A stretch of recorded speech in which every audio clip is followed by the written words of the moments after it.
नमस्कार, आप देख रहे हैं द न्यूज बर्ड। मैं हूं आपके साथ आशीष पुरोहित। आइए सबसे पहले नजर डालते हैं इस वक्त की खास खबरों पर। आवासीय कॉलोनी में हुई वृद्धा की हत्या मामले में पुलिस ने किया खुलासा। पेचकस से की गई महिला की हत्या। महामंदिर पुलिस ने बदवासिया पुल के समीप एक युवक को गिरफ्तार कर स्मैक और एमडी ड्रग्स बरामद की।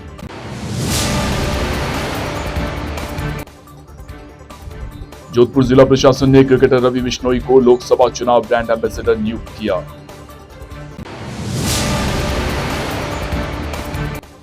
राजस्थान नर्सेज एसोसिएशन ने गेट मीटिंग कर चिकित्सा मंत्री के नाम ज्ञापन सौंपा। एसोसिएशन द्वारा टीपीसी, एमएसीपी और कैडर रिव्यू की मांग रखी गई। और अब खबरें विस्तार से। जोधपुर शहर के निकटवर्ती बोरानाडा में पाल स्थित नैनोमैक्स आवासीय कॉलोनी में गत गुरुवार को एक वृद्धा के ब्लाइंड मर्डर को पुलिस ने आज खुलासा करते हुए आरोपी को गिरफ्तार किया है। आरोपी ने वृद्धा की बेटे की बहू के इशारे पर इस वारदात को अंजाम दिया। हत्या आरंभिक तौर पर पेचकस से करना सामने आया है। बेटे की बहू को फिलहाल हिरासत में नहीं लिया गया है, मगर उससे पूछताछ जारी है। गलत संबंधों के चलते यह हत्या करना आरंभिक तौर पर पता लगा है। आरोपी फैक्ट्री में काम करता है। हत्या के बाद वह फरार हो गया था। पुलिस ने इस बारे में राहुल सुतार नाम के युवक को गिरफ्तार किया है। पुलिस उपायुक्त पश्चिम राजेश यादव ने बताया कि मामले का खुलासा करते हुए अब इसमें एक आरोपी राहुल सुतार को गिरफ्तार किया गया है। गत गुरुवार को पाल स्थित नैनोमैक्स आवासीय कॉलोनी में रहने वाली वृद्धा 60 साल की संतोष पत्नी स्वर्गीय शिव सिंह की हत्या कर दी गई थी। मरने से पहले हत्यारा घर पर आया और परिचित होने के नाते वृद्धा ने उसे बिठाकर पानी पिलाया था। बाद में हत्यारे ने वृद्धा संतोष के पोते को 2 बार कंचे और कुरकुरे लेने के लिए बाहर भेजा था। कॉलोनी के अंदर जो पाल वाला है, वहाँ पे अभी 7 तारीख को एक महिला का मर्डर हो गया था। इस जगह को जाम है। 60 वर्षीय महिला थी करीब वो। तो करीब 10 साढ़े 10 बजे उसके घर में कोई आया और एक छोटा बच्चा और महिला थी वहाँ पे, और कोई उनको मार के चला गया। किसी ब्लाइंड मर्डर टाइप था, किसी को पता नहीं था किस तरह से क्या हुआ है। पुलिस ने मेहनत की। साइबर टीम जो हमारी है उसने भी काफी इसमें अहम रोल अदा किया। हमारे SHO, CO, एडिशनल SPs ने काफी काम करके उसको प्रसंग को खत्म कर दिया। और ये जो मर्डर हुआ था, ये जो इसकी मृतका की जो पुत्रवधू थी मोना कंवर, उसके प्रेम प्रसंग के चलते हुए हुआ था। और उसमें राहुल जो है जहांगीर, इसको गिरफ्तार कर लिया पुलिस ने और लाके घटना का खुलासा कर दिया गया। पुत्रवधू को गिरफ्तार किया साथ में या नहीं किया? 120 नहीं, अभी गिरफ्तार नहीं किया है, करेंगे। इस पर तफ्तीश जारी है। अभी पूर्व की कोई मुकदमे वगैरह चल रहे हैं क्या? नहीं है, अभी मुकदमा नहीं। किस तरह की घटना थी, किस तरह से हत्या होती है? और प्रेम प्रसंग। ये जो महिला है, इसके पति कहीं काम करता था, गिर गया था वो, तो उससे उसके काफी अंग में शिथिलता आ गई थी। तो ये जो महिला भी काम करने लगी इस फैक्ट्री के अंदर, वहीं उसी फैक्ट्री के अंदर ये जो लड़का राहुल जहांगीर ये भी काम करता था। और उसी दौरान जो है इनके आपस में दोस्ती हो गई। और ये महिला जो है काफी टाइम अपने पियर रहती थी, तो आपस में मिलते जुलते रहते थे। लेकिन ये सास जो थी, इसको पता लग गया इसके बारे में, और ये लड़का उस दिन उसके घर गया, उसको रास्ते से हटाने के लिए गया था। महिला अपनी पियर थी उससे, हालांकि उसने कहा था कि वो भी आएगी वहाँ पे, और वो तो पहुंची नहीं। और ये अकेला आया वहाँ पे, तो छोटे बच्चे को उन्होंने टॉफी लाने, कंचे लाने के लिए भेज दिया। और महिला को समझाने की कोशिश की उसने, समझाया नहीं, तो फिर उसने फिर जो उसको जो महिला को उसने जो पेचकस टाइप चीज से, पेचकस टेस्ट ऐसी चीज से उसने उसके गले में मारा, जिससे कि उसकी मौके पर मृत्यु हो गई। इसके साथ कोई और षड्यंत्र में शामिल थे या यह अकेला है या और कौन लोग थे? वो तफ्तीश का विषय भी चल रही है। उससे प्राइमा बेसिक जो सामने आया होगा वो सारे बताएंगे ना, अगली बार में बताएंगे ना कुछ। एक दिन ये 2 बेटे थे महिला के, 2 बेटे थे महिला के। हाँ। ये कौन से वाले बेटे की पत्नी थी? ये छोटे वाले की, गोविंद सिंह नाम है उसका, उसकी पत्नी। जोधपुर शहर की महामंदिर पुलिस ने रविवार की रात को बदवासिया पुल के समीप एक युवक को गिरफ्तार कर स्मैक और एमडी ड्रग्स बरामद की है। युवक के खिलाफ NDPS एक्ट में प्रकरण दर्ज किया गया है। उससे इस बाबत अब पूछताछ जारी है। पुलिस उपायुक्त पूर्व आलोक श्रीवास्तव ने बताया कि मादक पदार्थ व अवैध हथियारों की धरपकड़ की कड़ी में थानाधिकारियों को विशेष दिशा निर्देश दिए गए हैं। रविवार की रात में महामंदिर थानाधिकारी शिवलाल महजाब्ता ने बदवासिया पुल पर एक संदिग्ध युवक को पकड़ा और तलाशी लिए जाने पर उसके पास से 33 ग्राम स्मैक व 28 ग्राम एमडी ड्रग्स मिली। इस पर पुलिस ने अब आरोपी सांसी बस्ती बधवा से निवासी पिल्लू और धर्माराम पुत्र पवनलाल सासी को गिरफ्तार किया है। आरोपी से पूछताछ की जा रही है। इसी तरह जिला पश्चिम उपायुक्त राजेश यादव ने बताया कि देवनगर थाना क्षेत्र में शेखर बिश्नोई व गोविंद बिश्नोई को गिरफ्तार कर 80 ग्राम एमडी ड्रग्स बरामद की गई। थाना देवनगर के अंदर शेखर बिश्नोई और गोविंद बिश्नोई नाम के दो शख्स से 45 ग्राम और 35 ग्राम 80 ग्राम जो है एमडीएमए ड्रग जो कि एमएड डेली के सामने जो है उनको पकड़ा था और उनके कब्जे से ड्रग बरामद किया गया और इन्होंने ड्रग धर्माराम सासी ये बदवासे का उससे खरीदा था और ये इसको बेचते थे। तो पुलिस ने बड़ी अच्छी एंडी काफी लंबी कई कार्यों के कड़ी के अंदर ये भी कार्रवाई की है। जोधपुर के नागोरीगढ़ थाना क्षेत्र में 1 मार्च की रात को युवक की हत्या का प्रयास किया गया। 10 दिन तक जीवन मृत्यु से संघर्ष करते हुए युवक ने एमजीएच में उपचार के दौरान दम तोड़ दिया। सोमवार को पुलिस ने शव का मेडिकल बोर्ड से पोस्टमार्टम करवा शव परिजनों को सुपुर्द किया। नागोरीगढ़ थानाधिकारी शेफाली सांकला ने बताया कि 1 मार्च को रामबाग इलाके में कुछ युवकों ने विक्की नामक युवक को गंभीर रूप से घायल कर दिया था, जिसे महात्मा गांधी अस्पताल में भर्ती करवाया गया, जिसकी इलाज के दौरान मृत्यु हो गई। उन्होंने बताया कि प्रकरण में नामजद आरोपियों को पहले ही गिरफ्तार कर हत्या प्रयास का प्रकरण दर्ज करवाया गया था। अब इस प्रकरण में हत्या की धारा जोड़कर नए सिरे से तफ्तीश की जाएगी। मृतक की पत्नी ने इस बारे में केस दर्ज करवाया था। कुछ समय पहले मेरे पास रामबाग से लड़ाई झगड़े के कारण जानलेवा हमले की सूचना थी, जिस पे हमने मुकदमा दर्ज किया था। 307 मुलजिम भी गिरफ्तार किए थे। उसमें हमने 4 मुलजिम किए और 1 नाबालिग को निरुद्ध किया है। आज दौरान इलाज उसका एमजीएस में इलाज चल रहा था मजरूब का, जिसकी आज डेथ हो गई है, जिसका पोस्टमार्टम करवा के आगे कार्रवाई जारी। जोधपुर जिले के किसान एमएसपी सहित विभिन्न मांगों को लेकर अब दिल्ली कूच करने लगे हैं। वे सरकार से एमएसपी सहित विभिन्न मांगों को रख रहे हैं। इसके लिए किसानों का एक दल जयपुर के लिए आज रवाना हुआ। किसान महापंचायत के जोधपुर संभाग अध्यक्ष नाथूराम चौधरी ने कहा कि एमएसपी सहित कई मांगों को लेकर जयपुर दिल्ली कूच में राजस्थान किसान यूनियन के प्रदेश महामंत्री भल्लाराम चौधरी सहित अनेकों किसान जयपुर की ओर कूच कर रहे हैं, जहां से किसान दिल्ली जाएंगे। उन्होंने बताया कि राज्य सरकार के पास भी इसका प्रावधान है, मगर कोई सुनवाई नहीं की जा रही है। राजस्थान में 45,000 गांव है और उन्हें भी कूच करने के लिए आह्वान किया जाएगा। आज एमएसपी की मांगों को लेकर हमारे राष्ट्रीय अध्यक्ष रामपाल जी झार जी के निर्देशानुसार जयपुर जब दिल्ली कूच हजारों की संख्या में अलग अलग जगहों से किसान जयपुर के लिए रवाना हुए हैं। अब इन मांगों को लेकर राज्य सरकार के पास भी प्रावधान है। यदि वो चाहती है तो एमएसपी का कानून खुद बना सकती है। यदि राज्य सरकार नहीं बनाती है तो हम दिल्ली में कुछ करेंगे और 43,000 गांव है राजस्थान में, उनको हम बंद करने का भी आह्वान कर चुके हैं और उनको बंद करेंगे। भल्लाराम चौधरी, प्रदेश महामंत्री राजस्थान किसान यूनियन।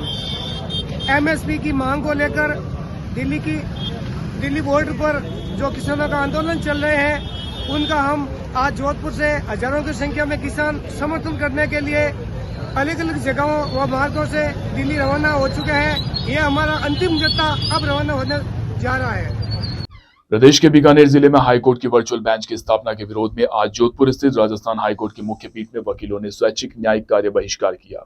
उन्होंने हाईकोर्ट व लोअर कोर्ट में सुनवाई के दौरान उपस्थिति नहीं दी। इससे अदालतों में न्यायिक कार्य प्रभावित हुआ। हाईकोर्ट की बीकानेर जिले में वर्चुअल बेंच की स्थापना राजस्थान हाईकोर्ट एडवोकेट एसोसिएशन और राजस्थान हाईकोर्ट लॉयर्स एसोसिएशन ने विरोध जताया।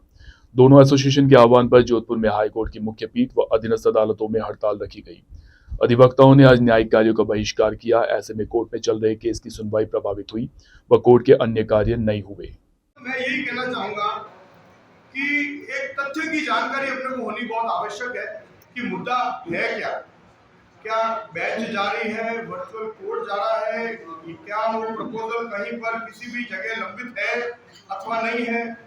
ये एक जो मेरे पर्सनल मत से मैं ये कहना चाहता हूँ कि जो अखबार में जो न्यूज आर्टिकल आया है, वो न्यूज आर्टिकल किसी भी सरकार ने, चाहे वो केंद्र सरकार हो चाहे वो राज्य सरकार हो, उन्होंने ऑफिशियली कहीं पर आज दिन तक इस प्रकार का कोई भी प्रेस रिलीज जारी नहीं किया गया है। जोधपुर शहर के आरओ एसोसिएशन की तरफ से फर्जी तरीके से वाटर प्यूरिफायर पर आईएसआई मार्का लगाकर विरोध जताते हुए जिला कलेक्टर को ज्ञापन दिया गया है। कंपनियों की तरफ से आईएसआई मार्का लगाने की बात सामने आ रही है। एसोसिएशन से जुड़े एक कार्मिक ने बताया कि ब्रोशर पर गलत तरीके से ISI मार्का लगाया जा रहा है, जिस संबंध में आज जिला कलेक्टर को जानकारी दिए जाने के साथ ही ज्ञापन भी सौंपा गया। इसमें बताया गया कि कई कंपनियों द्वारा वाटर प्यूरिफायर इंस्ट्रूमेंट पर मार्का लगाकर दे रही है, जो कि धांधली में आता है। ब्रोशर पर कई कंपनियों द्वारा फर्जी तरीके से ISI मार्का लगाने से वास्तविक कर्मचारियों के लिए बाधा उत्पन्न हो सकती है या परेशानी आ सकती है। कंपनी के कर्मचारी ग्राहकों के पास जाते हैं, मगर ग्राहक मार्का देखकर धोखाधड़ी का शिकार भी हो सकता है। जिला कलेक्टर को ज्ञापन सौंपकर मांग की गई है कि कंपनियों का व्यापारियों द्वारा ISI मार्का का दुरुपयोग किया जा रहा है, उस पर रोक लगाई जाए। वर्तमान में कंपनियां ISI एक ही मार्क को अलग अलग कंपनियों पर इस्तेमाल कर रही है, जिससे उनके प्रामाणिकता पर संदेह पैदा होता है। इसके लिए इसकी जांच कर इस पर रोक लगाने की मांग की गई। जोधपुर आर एसोसिएशन से हूं और हमारा वाटर प्यूरिफायर एक संस्थान है जिसमें हमें कई दिल्ली से और कई जगह से ब्रोशर्स आते हैं कंपनियों के, जिसमें हमें सारे के सारे ब्रोशर जो हमें 1 जनवरी से BIS ने ISI अप्रूव्ड ही वाटर प्यूरिफायर बेचने के लिए अनुमति किया था। हालांकि उसकी डेट आगे बढ़ गई, लेकिन अभी जो कुछ कंपनियों ने उस समय जो ब्रोशर बनवाए उस पर फर्जी ISI नंबर लगाए, जो कि हमने BIS केयर के पोर्टल पे चेक किए, जो कि गलत थे। और इसी संदर्भ में हमने आज माननीय श्री जिला कलेक्टर जोधपुर को ज्ञापन देकर ये बताया है कि ऐसी कई कंपनियां हैं जो इस तरह की धांधली कर रही है। तो हम कंपनियों से भी अनुरोध करते हैं, अगर कंपनियां कर रही है तो या उनके कोई डीलर कर रहे हैं या बीच में कुछ और हो रहा है, तो ये हमें नहीं पता। हम ये जानना चाहते हैं और हम ये चाहते भी हैं कि हमारे जितने भी लोग काम कर रहे हैं कल उन्हें परेशानी नहीं हो इन चीज़ों की वजह से, क्योंकि ग्राहक BIS केयर पे अपने जो भी अपना लाइसेंस नंबर होता है, ऐसा ISI के ऊपर इस तरह का लाइसेंस नंबर होता है, यहाँ पर जो लाइसेंस नंबर होता है इस लाइसेंस नंबर को आप BIS केयर की ऐप पे जाके और आप कंप्लेन दर्ज करवा सकते हैं। ये ग्राहकों के लिए है। और हमारे डीलर अगर इस तरह के ब्रोशर लेके अगर क्लाइंट के यहाँ पर जाते हैं और ये ISI नंबर दोनों अलग अलग कंपनियों पर अगर एक होता है, चाहे कंपनी एक है नहीं हमें मतलब नहीं, हम ये मानते हैं कि ये जो ISI नंबर है ये गलत लिखा हुआ है। इसके जो ओरिजिनल ब्रोशर है वो भी हमारे पास है और ऐसी कई कंपनियों के ब्रोशर हमारे पास आ रहे हैं। मुझे नहीं लगता कि ऐसा कुछ कंपनियां कर रही है या कोई और कर रहा है, लेकिन हम सरकार से और जिला कलेक्टर महोदय से अनुरोध कर रहे हैं कि जागो ग्राहक जागो के तहत हम पिछले 3 वर्षों से इस पर कार्य कर रहे हैं। और हमारी जो पूरी टीम है वाटर प्यूरिफायर संस्थान जोधपुर, जो कि हम ये चाहते हैं कि जितनी भी कंपनियां हैं इसको लेकर और इस पर सतर्क रहे। और जितने भी हमारे ग्राहक हैं उनसे मैं निवेदन करना चाहूँगा कि अगर आप BIS अप्रूव्ड वाटर प्यूरिफायर खरीदते हैं तो ये जरूर नंबर डालकर BIS केयर की ऐप डालकर जरूर चेक करें। भारतीय क्रिकेट टीम के क्रिकेटर रवि बिश्नोई को लोकसभा चुनाव का ब्रांड एम्बेसडर नियुक्त किया गया है। सोमवार को जिला कलेक्ट्रेट में आयोजित एक कार्यक्रम में रवि बिश्नोई को लोकसभा चुनाव का ब्रांड एम्बेसडर नियुक्त किए जाने की घोषणा जिला निर्वाचन अधिकारी गौरव अग्रवाल द्वारा की गई। कार्यक्रम में रवि बिश्नोई को शपथ दिलाई गई। कार्यक्रम में जिला प्रशासन के कई अधिकारी भी मौजूद रहे। रवि बिश्नोई ने मीडिया से बातचीत में लोगों से अपील की है कि लोग अपने वोट का महत्व समझे व ज्यादा से ज्यादा मताधिकार का प्रयोग करें। उन्होंने बताया कि वे भी इस बार पहली बार वोट डालेंगे। इससे पूर्व चुनाव के दौरान उनके टूर्नामेंट चल रहे थे, जिस वजह से वो वोटिंग नहीं कर पाए। बिल्कुल, जो आगे में लोकसभा चुनाव हो रहा है, लोकसभा चुनाव, तो उसके लिए ब्रांड एम्बेसडर बनाया। मैं सभी से निवेदन करूंगा कि अपने वोट का महत्व समझें और ज़्यादा से ज़्यादा वोट करें। तो इस चीज़ का निवेदन करने आया मैं। आपने बताया यस, बिल्कुल मैं फर्स्ट टाइम वोट करूँगा, क्योंकि जो अभी वो चुनाव हुए तो उस टाइम मेरा मैच चल रहे थे, तो उस टाइम मैं अनलकी रहा, मतलब दे नहीं पाया। बट इस बार जरूर कोशिश करूँगा। देना चाहेंगे मैसेज ये देना चाहूँगा, पहले तो जो ये अभी इसका मिशन है कि जैसे वोट फॉर श्योर, तो आप अपना वोट की इम्पोर्टेंस समझें और वोट दें। और बाकी अपार्ट फ्रॉम दिस और मेहनत करें, यही चीज़ है मेरी युवाओं को, एक हर चीज़ में मेहनत करें, हर फील्ड में, बस ये कहना चाहूँगा। राजस्थान नर्सेज एसोसिएशन जोधपुर शहर ने महात्मा गांधी अस्पताल के बाहर गेट मीटिंग कर चिकित्सा मंत्री और मुख्य सचिव के नाम अधीक्षक के माध्यम से ज्ञापन सौंपा। अध्यक्ष जगदीश जाट ने बताया कि ज्ञापन में नर्सिंग संवर्ग की DPC, MACP और कैडर रिव्यू की मांग प्रमुखता से रखी गई। उन्होंने बताया कि नर्सिंग संवर्ग की DPC समय से नहीं होने की वजह से नर्सेज जिस पद पर ज्वाइन कर रहे हैं, काफी लोग उसी पर रिटायर हो रहे हैं। उन्होंने बताया कि पदोन्नति चैनल के अवसर वैसे भी कम है और वो भी समय पर नहीं हो पा रहे हैं, जिससे कि नर्सिंग अधीक्षक और सीनियर नर्सिंग अधिकारी के पद भरे नहीं जा रहे हैं और ना ही ऊपर के पदों तक पहुंच पा रहे हैं। जाट ने बताया कि इंडियन नर्सिंग काउंसिल और मेडिकल काउंसिल ऑफ इंडिया के अनुसार दिन के 3 शिफ्ट में संचालित ड्यूटी में प्रति शिफ्ट टीचिंग संस्थानों में 6 मरीज पर 1 नर्सिंग अधिकारी, ICU, OT और गंभीर मरीजों पर प्रति मरीज 1 नर्सिंग अधिकारी, 3 नर्सिंग अधिकारी पर 1 सीनियर नर्सिंग अधिकारी और प्रति शिफ्ट 150 बेड पर 1 नर्सिंग अधीक्षक होना चाहिए। लेकिन इस अनुसार बहुत ज्यादा कमी है, जिसके लिए कैडर रिव्यू होना बहुत जरूरी है। हो रहा है जिसके अंदर मुख्यतः हमारी मांग है DPC और MACP और कैडर रिव्यू। ये जो मांगे है ये नर्सेज आज से नहीं मांग रही है, इनको मांगते मांगते काफ़ी नर्सेज तो हमारे रिटायर हो चुके हैं। अगर समय पर डीपीसी नहीं होती है जिससे प्रशासनिक व्यवस्था भी बिगड़ती है, अस्पतालों में पद भी जितने बेड है उस अनुसार नहीं है, तथा साथ ही साथ एमएससीपी का प्रस्ताव पूर्व सरकार ने दे दिया, उसके बाद भी आज तक नर्सिंग कैडर की एमएससीपी नहीं हुई है, ना ही कैडर रिव्यू हुआ है। इन मांगों को लेकर आज हम मार्फत सुप्रेंडेंट, हम चिकित्सा मंत्री जी और सुधांशु पंत मुख्य सचिव है उनको चिट्ठी लिख रहे हैं, जिसके अंदर हम ये मांग कर रहे हैं कि जल्द से जल्द ये हमारे डिपार्टमेंट की डीपीसी और साथ ही साथ एमएससीपी और कैडर रिव्यू किया जाए, तथा साथ ही साथ आज हम अधीक्षक महोदय से यहाँ के लोकल समस्याएं हैं उनको लेकर भी मिलेंगे। जगदीश जाट, अध्यक्ष राजस्थान नर्सेज एसोसिएशन जोधपुर से। इंक्रीमेंट नहीं लग रहा है और हम भी हमारा ऑलरेडी हम बस ही लेट है और टाइम लेट हो रहा है हमारा। हम ये चाहते हैं कि हमारा इंक्रीमेंट टाइमली हो, बस सरकार से यही निवेदन। कार्यभार कितना है? कार्यभार तो काम, कितने स्टाफ की कमी है? स्टाफ तो काफी कम है। हाँ, काफी कम। और किस तरह की समस्या है महिलाओं, जो आप महिला कार्यकर्ता हैं उनको किस तरह की समस्याएं आती है? महिलाओं का ये है कि भाई जिनका जहाँ घर है वहाँ पे इनका ट्रांसफ़र हो नहीं रहा और इनको टाइमली छुट्टियाँ मिल नहीं पाती, ये जा नहीं पाते अपने परिवार को संभालने करने। सीसीएल वगैरह में इनमें छुट्टियों में प्रॉब्लम आती है इनको स्टाफ कमी की वजह से।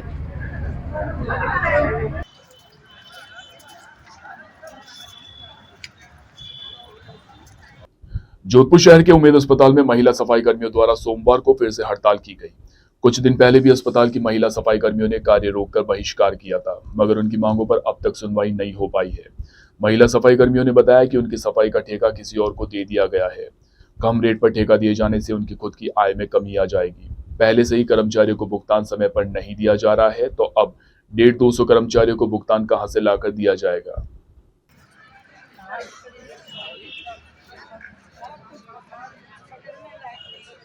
और हड़ताल में बैठे हैं ताकि हमें पता चला है कि ये ठेका किसी और को दे दिया गया है।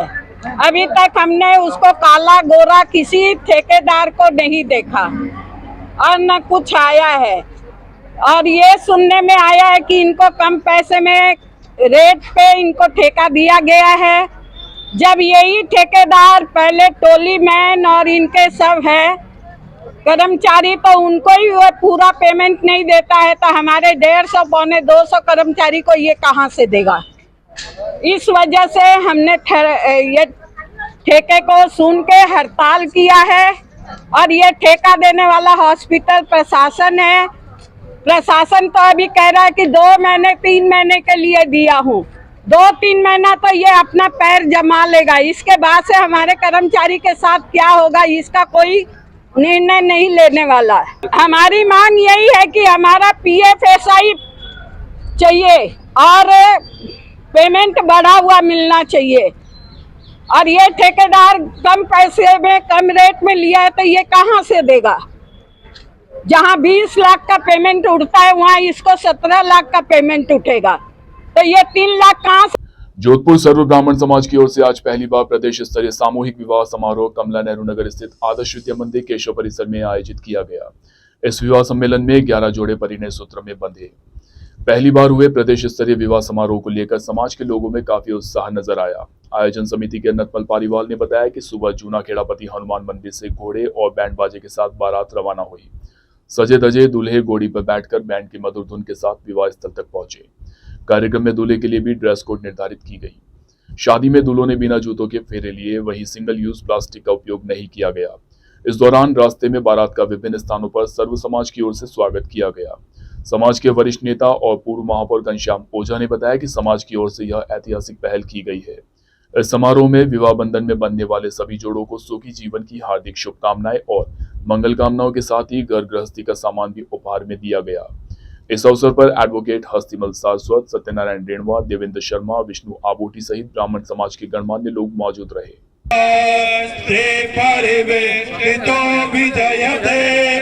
गोपाल वर कन्या चिरंजीवो बाबा वर वधु के गले में पुष्पहार और कन्या वर के गले में पुष्पहार अर्पण करावे। ब्राह्मण समाज आयोजन समिति के द्वारा आज 11 मार्च को ब्राह्मण समाज का प्रथम सामूहिक विवाह संपन्न होने जा रहा है। इस विवाह के कार्यक्रम में राजस्थान के लगभग 7 जिलों से वर वधू ने का भागीदारी रही है और यह आयोजन यह प्रथम बार हो रहा है कि समाज के सभी घटकों के प्रमुखों ने, जो समाज के ब्राह्मण समाज के 20 घटक है, उनके सभी प्रमुखों ने मिलकर के इस आयोजन को सफल बनाने के लिए जो आज से साल भर पहले संकल्प लिया था वह परिपूर्ण हो रहा है। इस आयोजन में बारातें जूना खेड़ापति, इसके पीछे गौतम सभा भवन से प्रारंभ होकर के केशव परिसर पहुंची। रास्ते में समाज के विभिन्न घटकों के द्वारा, चाहे सेन समाज हो, मेघवा समाज, सैन समाज, प्रजापत समाज और जिनगर समाज आदि अनेक समाजों ने पुष्प वर्षा करके इस समाज को सामाजिक समरसता का एक भव्य रूप भी बनाया। और यहाँ पर इस आयोजन के अंदर एक सभी समाज के मिला के जो आयोजन समितियां हैं, सुदर्शन सेवा, सेवा भारती और हिंदू समाज जितने भी घटक है, उन सभी को बुला करके यहाँ सम्मानित करके, और ब्राह्मण समाज ने एक वसुधैव कुटुंबकम का जो उदाहरण दिया, सामाजिक समरसता का एक भाव दिया कि ब्राह्मण समाज है जो समाज के सभी घटकों को साथ लेकर के चलने वाला है, जो सामाजिक समरसता राष्ट्र निर्माण में विशेष भूमिका है। इसलिए सामाजिक भेदभाव की दूरियां भी बुलाने का इस आयोजन के माध्यम से हमने सभी समाज को संदेश दिया है कि ब्राह्मण समाज है वह सभी समाजों को साथ लेकर के चलेगा और जो परंपराएं हमारी पुरानी वह हिंदू राष्ट्र बने, हिंदू राष्ट्र के लिए सभी घटक साथ हो, इसका संदेश भी हमने इस कार्यक्रम के माध्यम से देने का पूरा प्रयास किया है और सभी समाजों ने उसमें सहयोग किया है। इसलिए मैं संपूर्ण समाज का भी बहुत बहुत धन्यवाद आभार ज्ञापित करता हूँ। यह वक्त तो चला एक छोटे से ब्रेक का। ब्रेक के बाद भी खबरों का सिलसिला जारी रहेगा। आप बने रहिए द न्यूज बर्ड के साथ।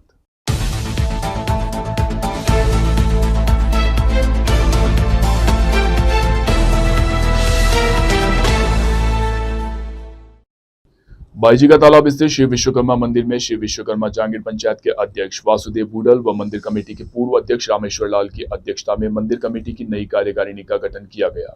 इस दौरान 14 मार्च को आयोजित होने वाले फागोत्सव व स्नेह मिलन के बैनर का विमोचन भी किया गया। श्री पंचायत के अध्यक्ष वासुदेव बूडल ने बताया कि आर्य सेवाराम बरड़वा व आर्य वीरेंद्र भाखरेचा द्वारा वैदिक मंत्रोच्चार के साथ विधि विधान से हवन किया गया। उन्होंने बताया कि इस अवसर पर आज 14 मार्च को आयोजित होने वाले फागोत्सव को लेकर पोस्टर का विमोचन भी किया गया। हमेशा की तरह विश्वकर्मा जांगीर पंचायत की तरफ से कमेटी का गठन किया जाता है। इसी क्रम में आज कमेटी का गठन कर उन्हें शपथ दिलाई गई।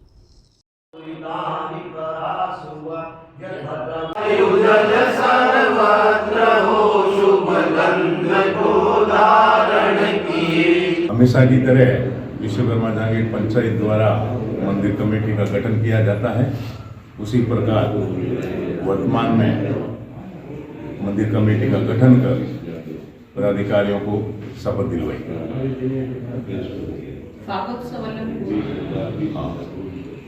आगामी 14 मार्च को मंदिर कमेटी द्वारा फागोत्सव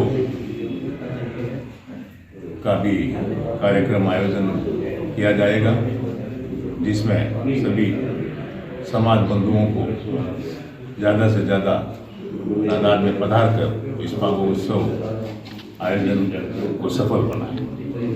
सरदार स्कूल एम्प्लॉयज वेलफेयर सोसाइटी के तत्वावधान में होली स्नेह मिलन कार्यक्रम आयोजित किया गया। स्थानीय प्रतीक होटल सभागार में आयोजित समारोह में शिक्षा विभाग के उन अधिकारियों का बहुमान किया गया जिन्होंने विद्यालय के अधीनस्थ कार्यरत शिक्षक व कर्मचारियों के बकाया एरिया भुगतान को दिलाने में महत्वपूर्ण भूमिका निर्वहन की। इस अवसर पर शिक्षा विभाग से सेवानिवृत्त संयुक्त निदेशक डॉक्टर बल्लूराम कीचड़, राजस्थान उच्च न्यायालय के वरिष्ठ अधिवक्ता प्रमेंद्र बोहरा, शिक्षा विभाग के सहायक लेखाधिकारी ग्रेड 1 तरुण जगानी पुरोहित, प्रशासनिक अधिकारी श्रीनिवास पारिक, सहायक प्रशासनिक अधिकारी दीपक पुरोहित का साफा, श्रीफल, शॉल, राम दरबार प्रतीक चिन्ह देकर सम्मान अभिनंदन किया गया। राजस्थान समायोजित शिक्षाकर्मी संघ के प्रदेश संरक्षक गोपाल छंगानी ने कहा कि आज सरदार विद्यालय के वेलफेयर सोसाइटी की तरफ से अभिनंदन व होली स्नेह मिलन कार्यक्रम आयोजित किया गया। पुराने एरियर को लेकर कोर्ट ने आदेश दिया है, जिसमें विभाग का पूरा सहयोग रहा। संयुक्त निदेशक से रिलीव हुए डॉक्टर बल्लूराम कीचड़ का भी अभिनंदन किया गया। आज सरदार विद्यालय के जो एम्प्लॉयज़ की वेलफेयर सोसाइटी है, उनकी तरफ से होली स्नेह मिलन और अभिनंदन समारोह का आयोजन किया गया।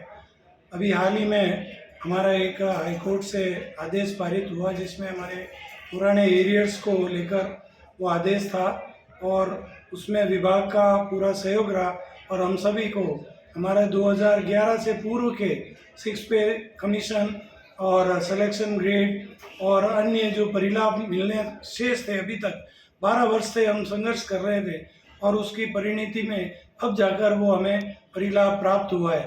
उसके लिए हमने ये स्नेह मिलन का आयोजन किया और उसमें अभी हाल ही में संयुक्त निदेशक के रूप में सेवानिवृत्त हुए डॉक्टर बलूराम जी खिचड़ को हमने अभिनंदन किया।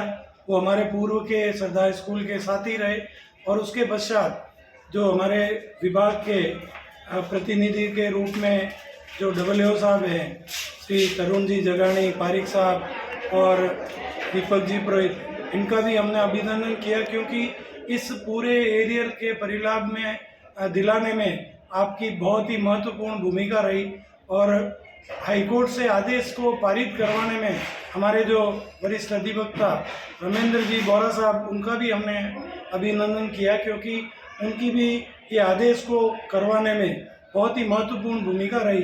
तो इन सब को लेकर सब में एक खुशी और हर्षोल्लास का माहौल था। उसको देखते हुए सब ने एक गेट टुगेदर और होली स्नेह मिलन के रूप में एक ये आयोजन किया और इसी के तहत हमने सबको आमंत्रित करके सबका अभिनंदन किया। जोधपुर शहर के रेलवे ग्राउंड में स्वर्गीय SC Joshi memorial Pushkarna cricket cup का आयोजन किया गया। यह आयोजन 11 मार्च से 19 मार्च तक चलेगा। आयोजक राहुल पुरोहित ने बताया कि टूर्नामेंट लीग बेसिस पर आयोजित किया जा रहा है, जिसमें पुष्करणा समाज की 8 बड़ी टीमें हिस्सा ले रही है।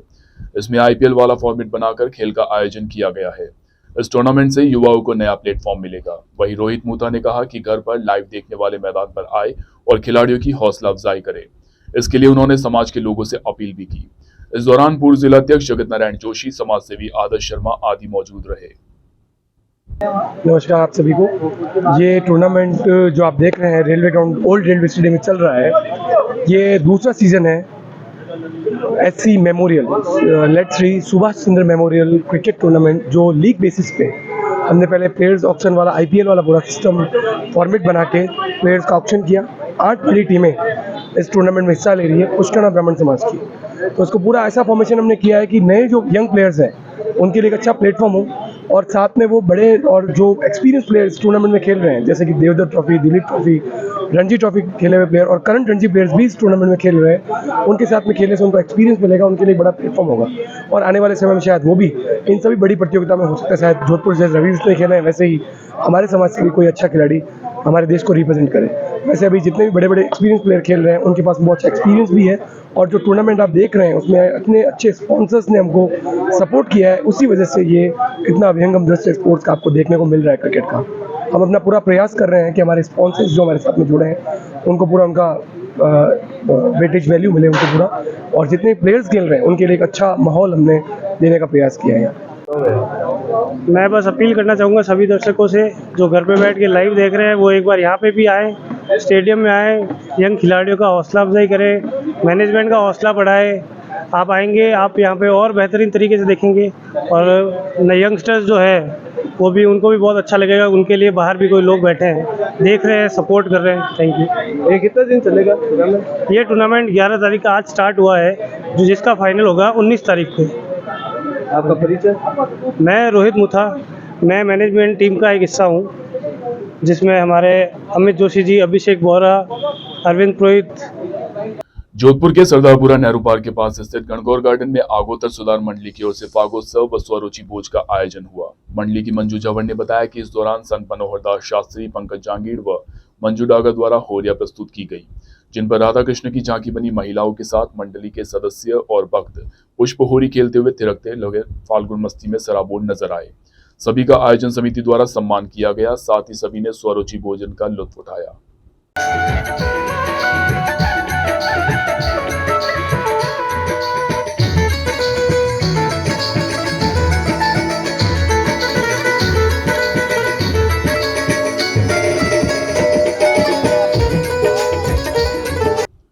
जोधपुर रातानाड़ा अजीत कॉलोनी स्थित श्री केसरिया कुंतुनाथ जैन मंदिर का जत्था अयोध्या के लिए संघ का 18 मार्च को प्रातः 8 बजे रेल द्वारा प्रस्थान होगा।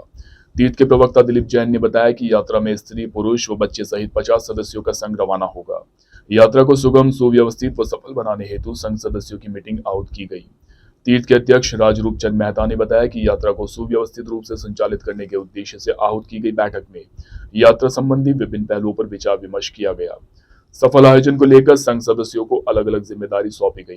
बैठक में राहुल मेहता, महिपत मेहता, जबरीलाल आदि मौजूद रहे। राजकीय नर्सिंग महाविद्यालय जोधपुर में नर्सिंग के स्नातक व स्नातकोत्तर पाठ्यक्रम पिछले काफी सालों से संचालित किए जा रहे हैं, जिसमें भारतीय नर्सिंग परिषद द्वारा पूर्व में बीएससी नर्सिंग पाठ्यक्रम में 40 सीट व एमएससी नर्सिंग के लिए 20 सीट प्रतिवर्ष आवंटित की गई थी। जोधपुर राजस्थान का दूसरा सबसे बड़ा शहर है तथा यहाँ पश्चिमी राजस्थान सहित पूरे प्रदेश के विद्यार्थी प्रशिक्षण प्राप्त करते हैं। इसीलिए इस महाविद्यालय में सीट वृद्धि के लिए लंबे समय से मांग की जा रही थी। राजकीय नर्सिंग महाविद्यालय जोधपुर के प्रधानाचार्य मुकेश तेतरवाल ने बताया कि इसके लिए हाल ही में भारतीय नर्सिंग परिषद के निरीक्षण दल द्वारा महाविद्यालय का निरीक्षण किया गया, जिसके क्रम में भारतीय नर्सिंग परिषद की कार्यकारिणी समिति द्वारा राजकीय नर्सिंग महाविद्यालय जोधपुर में सीटों की वृद्धि कर बीएससी नर्सिंग में 100 सीट व एमएससी नर्सिंग हेतु 25 सीट प्रतिवर्ष की स्वीकृति प्रदान की गई। एमएससी नर्सिंग में आईएनएससी द्वारा पहली बार 5 seat mental health nursing speciality की स्वीकृति मिलने के बाद अब महाविद्यालय में पीजी की समस्त स्पेशलिटी में अध्ययन की सुविधा उपलब्ध हो गई है।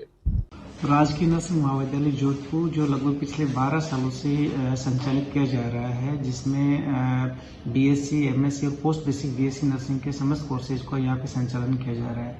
संचालन के समय भारतीय नर्सिंग परिषद द्वारा यहाँ पे बीएससी नर्सिंग की 40 सीटें और एमएससी नर्सिंग की 20 सीटें स्वीकृत की गई थी। चूंकि जोधपुर राजस्थान का दूसरा बड़ा शहर है, यहाँ पे पश्चिम राजस्थान का बहुत बड़ा एरिया कवर किया जाता है, इसलिए लोगों की आवश्यकताओं को देखते हुए, विद्यार्थियों की आवश्यकताओं को देखते हुए सीट बढ़ाए जाने की डिमांड काफी लंबे समय से चल रही थी। इस बाबत प्रयास किए गए और राज्य सरकार के द्वारा, यूनिवर्सिटी के द्वारा और राजस्थान नर्सिंग की काउंसिल के द्वारा पूर्व में सीटें बढ़ाई जा चुकी थी। भारतीय नर्सिंग परिषद के द्वारा हाल ही में इस महाविद्यालय का निरीक्षण किया गया। निरीक्षण उपरांत यह महाविद्यालय उपयुक्त पाते हुए इस महाविद्यालय में भारतीय नर्सिंग परिषद के द्वारा जो 40 सीटें पूर्व में स्वीकृत की गई थी, उन 40 सीटों को बढ़ाते हुए 100 सीटें कर दी गई हैं और साथ में एमएससी नर्सिंग की जो 20 सीटें यहाँ पे थी, उसमें से 5 सीटें और बढ़ाते हुए यहाँ पे 25 सीटें एमएससी नर्सिंग की कर दी गई है। इस तरह से इस महाविद्यालय में आज के समय में एमएससी नर्सिंग की जितनी भी स्पेशलिटी होती है, वो सारी की सारी स्पेशलिटी बच्चों के लिए उपलब्ध हो गई हैं। जो 5 सीटें यहाँ पे बढ़ाई गई है वो मेंटल हेल्थ नर्सिंग के अंदर बढ़ाई गई है। इस तरह से नर्सिंग के अंदर 5 स्पेशलिटी में एमएससी नर्सिंग होती है, जो सारी की सारी यहाँ पे उपलब्ध है। इससे यहाँ पढ़ने वाले सभी बच्चे, जोधपुर संभाग और पूरे पश्चिम राजस्थान के बच्चों को फायदा मिलेगा। बीएससी नर्सिंग की सीट बढ़ने से भी बच्चों को बहुत फायदा मिलेगा। जो बच्चे प्राइवेट महाविद्यालयों या अन्य महाविद्यालयों में या अन्य जिलों में जाके अपना नर्सिंग का कोर्स करते थे, सीटें बढ़ने से उनको यहाँ पे सुविधा मिल जाएगी। ये भी कहते बड़ी खुशी की बात है कि राजस्थान में आज जयपुर के बाद में एकमात्र राजकीय नर्सिंग महाविद्यालय है जिसमें नर्सिंग के समस्त कोर्सेज का संचालन यहाँ पे किया जा रहा है। नागौर शहर के नगर सेठ के नाम से विख्यात बंशीवाला मंदिर में किन्नर समाज की ओर से आयोजित फागोत्सव दोपहर को 2 बजे शुरू हुआ, जिसमें भजनों पर किन्नरों के साथ में शहरवासियों ने भी 7 फाल्गुन के गीत पर और भजनों को सुनकर मंजीरे, ढोलक, थाप पर जमकर नृत्य किया। मंदिर परिसर भक्तिमय हो गया। कार्यक्रम की शुरुआत बंशीवाला मंदिर में नगर सेठ के दर्शन करने के बाद शुरू हुआ। बंशीवाला मंदिर के पुजारी महेश ने बताया कि फागोत्सव के दौरान मंदिर परिसर में श्रद्धालुओं की काफी भीड़ उमड़ पड़ी और मंदिर परिसर पूरी तरह भक्ति माहौल में नजर आया। इस अवसर पर पुष्पों और गुलाल की होली भी खेली गई।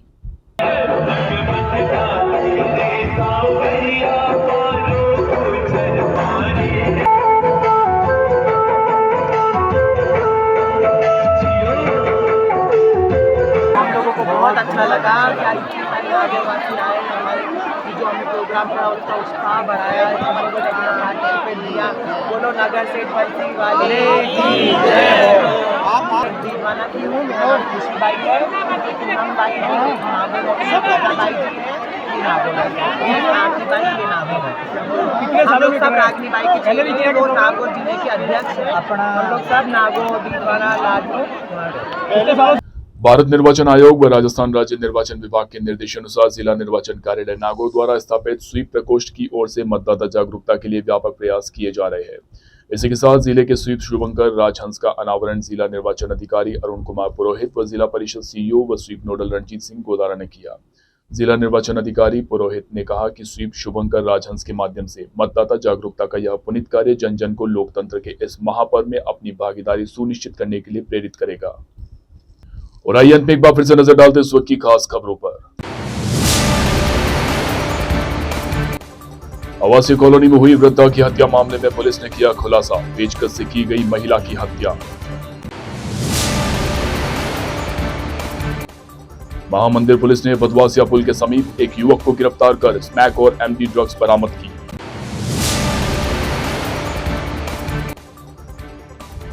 जोधपुर जिला प्रशासन ने क्रिकेटर रवि बिश्नोई को लोकसभा चुनाव ब्रांड एम्बेसडर नियुक्त किया।